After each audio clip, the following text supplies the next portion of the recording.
Bienvenidos a un nuevo video.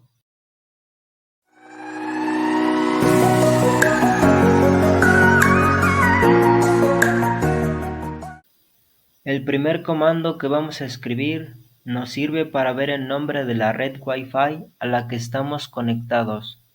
Entonces lo escribimos.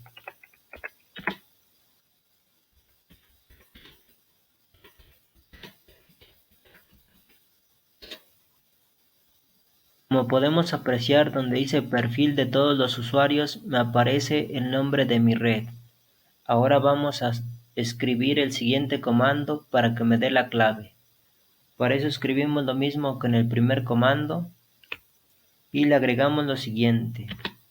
Escribimos name igual, pongo el nombre de mi red Wi-Fi,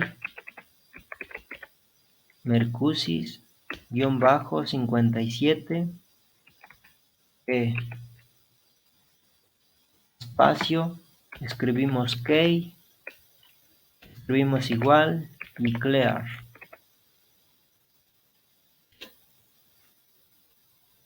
Como podemos apreciar, hasta abajo donde dice configuración de seguridad, en el punto 4 dice contenido de la clave.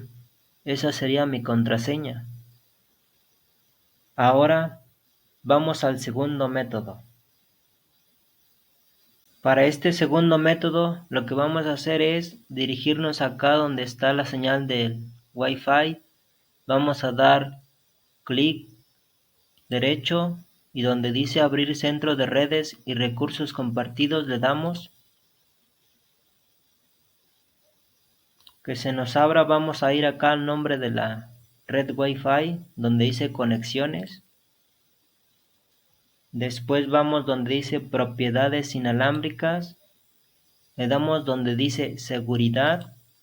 Le damos donde dice mostrar caracteres. Como pueden apreciar, esta es mi contraseña. Espero les ayude mucho el video y si es así, suscríbanse, denle like, activen la campanita.